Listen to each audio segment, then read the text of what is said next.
I travel the world a lot, speaking and training and helping businesses, trying to understand their audience, trying to understand their users. And traveling the world doing that is brilliant, because you meet a lot of new people, you meet different people, and everybody has a different view on how their users work. The same here in Turkey. I met fantastic people here, great organization from Burak and his team, great mentors, great startups. And everybody looks at their audience and thinks, I know what they want. And actually, nobody knows what they want. After this talk, as I said, I have to go and run to the airport because I'm flying to another place in Sweden, and then tomorrow I get home. And when I get home, these 3 are awaiting me. These are my children. I got 3, not 6, so you know. As you can imagine, with the different things that I do and the travel that I do, I get tired sometimes. So when my wife and I, on a Friday night, have gotten our kids to bed, to sleep, we sit down in our living room, we get some wine, we get some cheese, we look at each other, and then we turn on our favorite show. And then 50 minutes later, my wife looks at me, and she only says, do you want to go again? And I'm like, yeah. And we watch another episode of House of Cards. It's interesting because this is happening in a lot of households. If I talk to people all over the world, there's the same experience that those people have. They all use, in this case, Netflix, who has a lot of users, 50 million. And all the users have the same feeling as I have. I'm one of the 50 million subscribers, 50 million, yet it feels as if they made Netflix just for me. How did they do that? What are the ingredients of Netflix? How can they make this so successful? And I'm going to share some of the success, some of the ingredients with you. And I'm going to talk about these ingredients so that you, as a startup, can use these ingredients as well. Try to think about how they do it and how you can implement it in your own business. So the most important ingredients are these. And I'm going to tick each one of them really shortly because apparently we have not much time. So first of all is understanding your audience. That is difficult, understanding your audience. Actually knowing what somebody wants. What Netflix does is big data. Now, big data sounds scary sometimes. It's a lot of data, and you need to do stuff with it, and we don't know how to do it. But actually, if you start small with the big data, then you can learn a lot.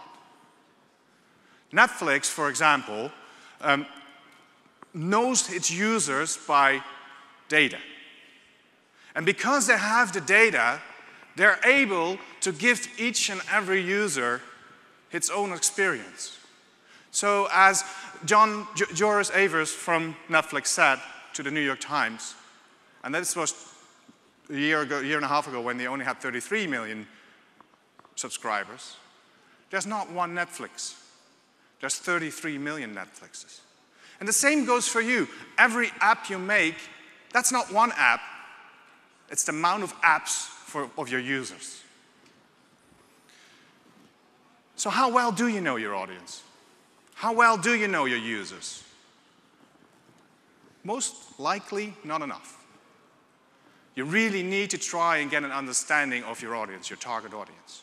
Netflix, for example, divides its audience into different groups. You have one account, but you can get your kids and your wife, in my case, their own part of your account, which makes that they will understand them better. Granted, it doesn't work all the time. I've got a Samsung TV. Yes, Samsung again. And the app on the TV, you can't make this differentiation. So it means that if I go to Netflix now, they're offering me all sorts of children's videos and movies, like Frozen. I've watched that on Netflix like 100 times because my kids watch it. And now Netflix thinks that I like Frozen. It's not a bad movie, but still. You have to understand that there's no average user. It doesn't exist, an average user, because if you look at average users, this might happen. You might think that you know the average users, and then there's a group of people who are different. Even if it's just one who's different, but who can make the difference, it can be the end of your product. So stop looking at average users and try to really focus on the users. Netflix gives me my own lists. And I don't know does anybody here use Netflix? No, it's not in Turkey, I know. But there's not only Turkish people here, so that's why. So what Netflix does is they give you lists. And these lists change all the time, and that's based on your behavior. And the behavior is being tracked all over the place. So first of all, what Netflix does, for example, is they look at how you are watching the TV shows or the movies. And they record the moment you hit pause. They record the moment you scroll back or you scroll forward. And they start analyzing that data, and they start analyzing how do users act when they're watching this specific show.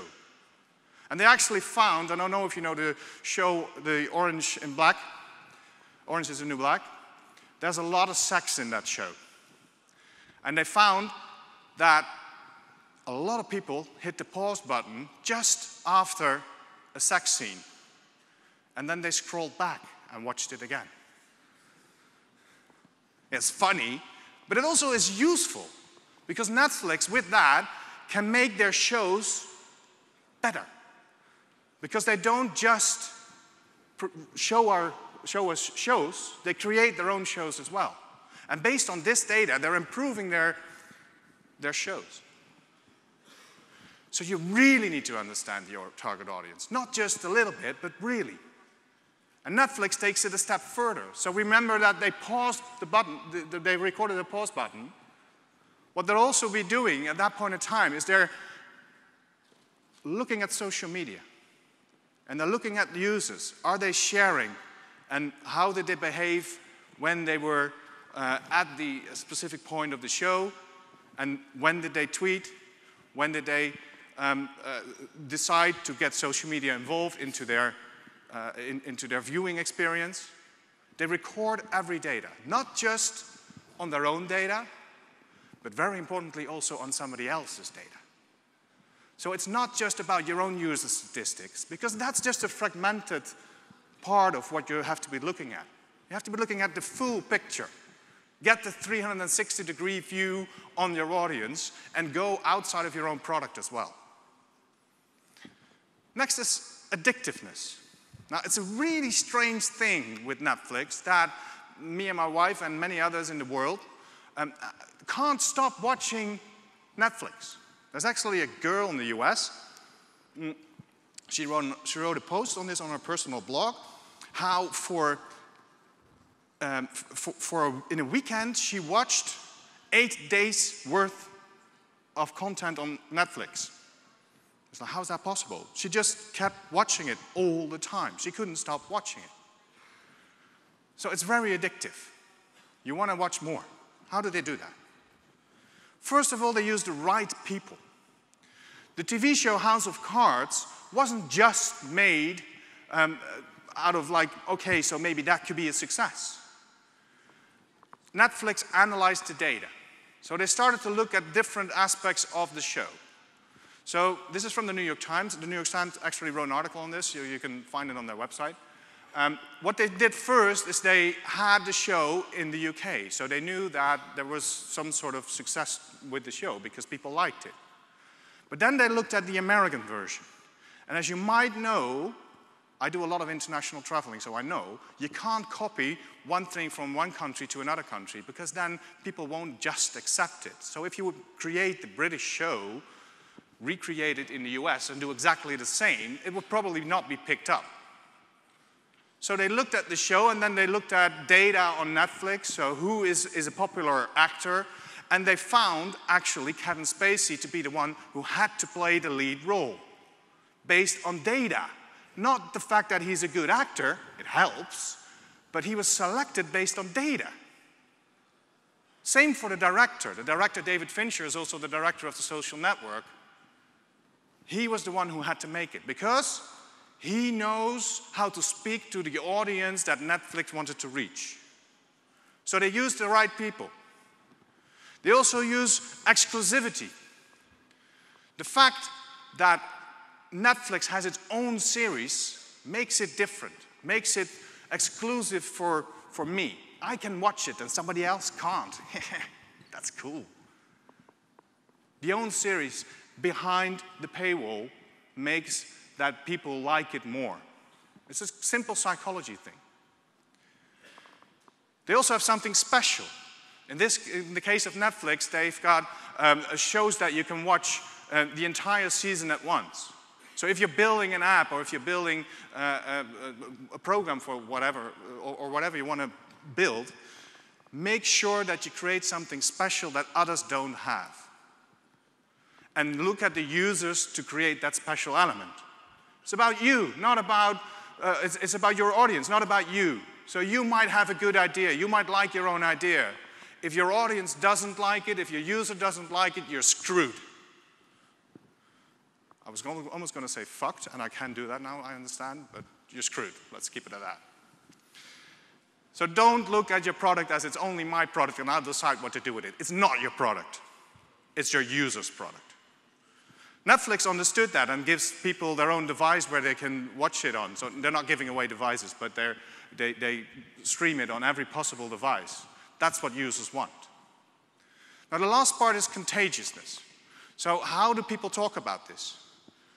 The thing with us as people is that we rely on the people around us for choices. So we look at each other to get confirmation on whether or not we should use something. Think about it. If you go to a restaurant, why do you go to that specific restaurant? It's because somebody else told you that that was a good place to eat. It might have been on Foursquare, or it might have been the person sitting next to you, but it was somebody else who got you there, not yourself. There's three ways how we get influenced by the people around us. So the people we look up to, the expert influentials, so the people who are knowledgeable on a certain topic, and our social network. And with social network, it's not just social media, it's just the people around us, the people we are connected to. Netflix does this really well. They've got these celebrity actors in their shows. So they looked at the actors, as I said before, through the data. What are the actors that we need to have in our shows? Who is popular for a certain audience? And we're going to need those in the shows. They found the expert influentials with talk show hosts on specific topics, with the specific directors who speak to a certain audience. And they have the connection with social. You are being pushed to use Netflix, whether it's via social media, where people can see it, or whether it's via word of mouth, where people are just talking about it. I can't go to a birthday party in the Netherlands without people talking about, do you have Netflix? No, yes, no, oh no. If we don't have Netflix, we feel left out. We have social pressure to use this because we want to do what others do. And Netflix pushes that. So they're pushing us. It's in Dutch, so don't try reading it, except for a few here. Netflix tries to push this. They try to make sure that people talk about it. It's the same way Apple does it. You have to talk about it. They give us the opportunity to talk about it, and it makes that we do. The final ingredient, a little bit of extra ingredient, in the case of Netflix is content. They have got great content. Without the great shows, Netflix would not exist. So that's my last lesson for you. You can do all of this, but it starts with your product. That has to be good. But the product really needs to speak to your audience, because it's your audience that's going to use it. I'm not going to read out the recipe here, but I will put it online and you can find it. Thank you all for a great experience here in Turkey.